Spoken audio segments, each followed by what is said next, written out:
You get home after pulling a 12-hour shift, second job this week, third app on your phone that pays you to exist. You open the fridge, empty. Your dad is sitting on the couch, leather couch, the one nice thing in the house that somehow survived from 1994. He looks up from his phone and says, the thing every boomer has said at least once.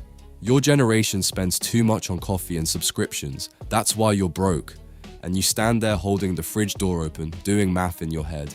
3 coffees a month, $15, your rent went up $400 this year. But sure, it's the coffee. Here's what most people think happened. Boomers got lucky. Good economy, cheap houses, right place, right time. But that's the polite version. The real story is darker.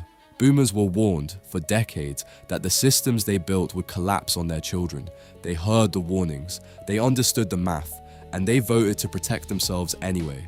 Today I'm going to show you 4 traps that the boomer generation planted, knowingly or not, that are systematically draining wealth from everyone under 40. Fair warning, the last one might genuinely make you want to flip a table, but to understand how this happened, you have to understand how a boomer brain works, not as an insult, as a diagnosis.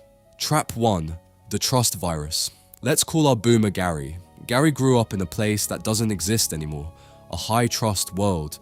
Gary's neighborhood didn't lock doors. If the mayor said he'd fix the road got fixed. If the bank said your money was safe, your money was safe. If a commercial said this cereal was nutritious, you fed it to your kids without reading the label.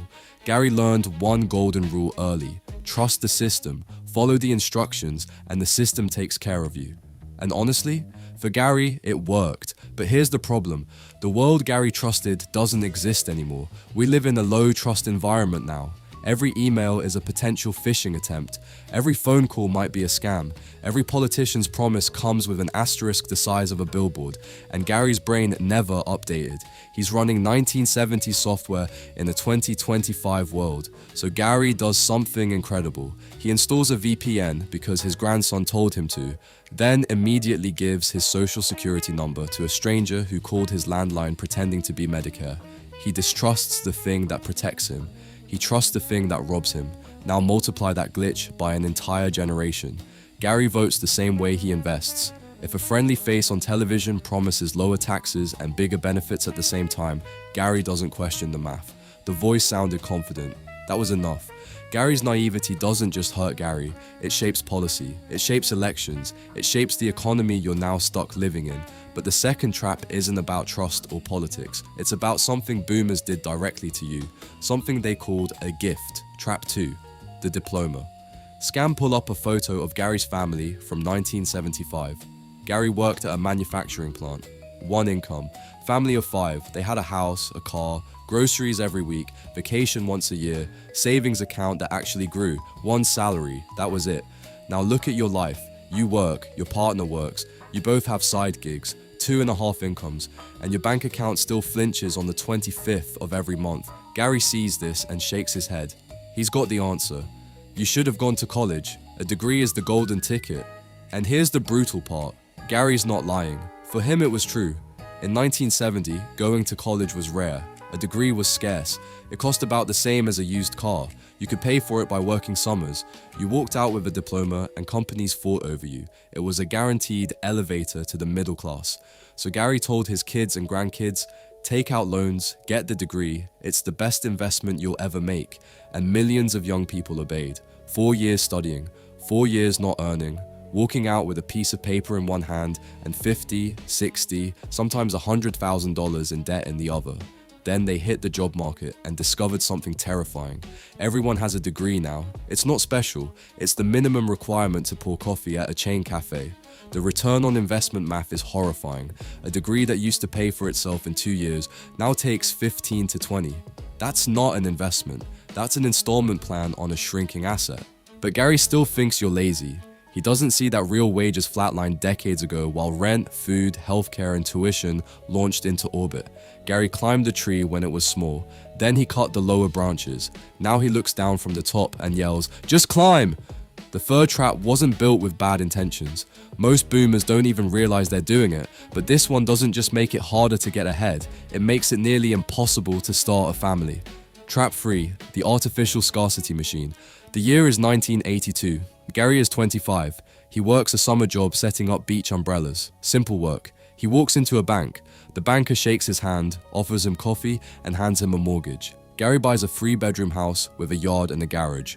Price, roughly 3 times his annual salary.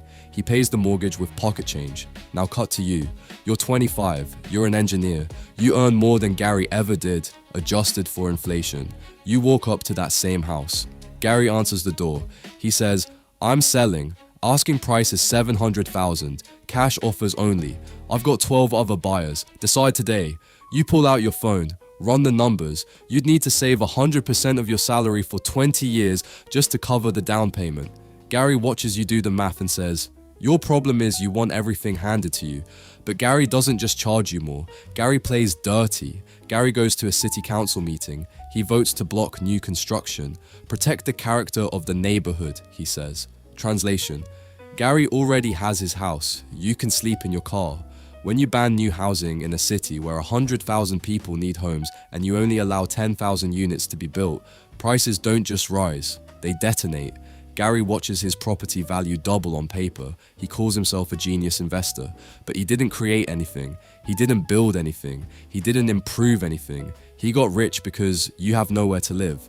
That's not wealth creation. That's a direct transfer from your future to his bank account.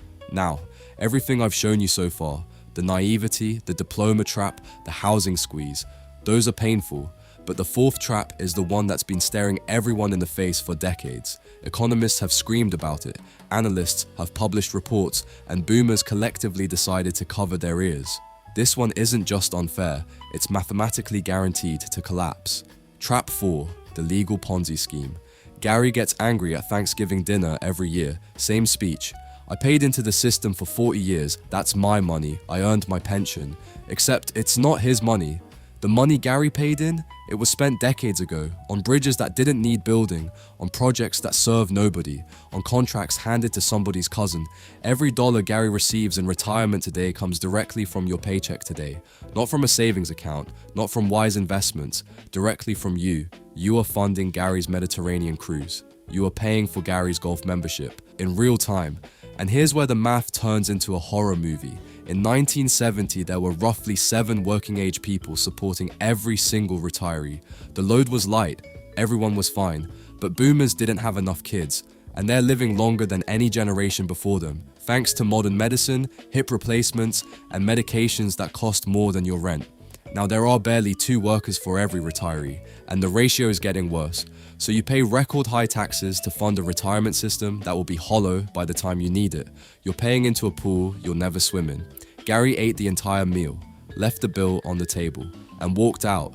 Gary isn't evil, that's the frustrating part. He's not some cartoon villain twirling a mustache. He's your dad, your uncle, your neighbor who waters his lawn at 6 in the morning. But he is a product of a world that doesn't exist anymore.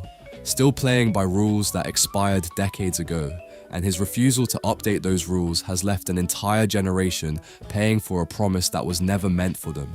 4 traps, a trust system that votes blind, an education pipeline that sells debt disguised as opportunity, a housing market rigged by the people who already own everything, and a retirement scheme that's one bad decade away from total collapse. The question isn't whether these systems will break. They're already breaking. The question is whether you understand the mechanics well enough to stop playing by rules that were designed for someone else's benefit. Now, if you think boomers left a mess, wait until you see what governments have done with national debt. Because if every country in the world is in debt, who exactly do they owe? That's the next video.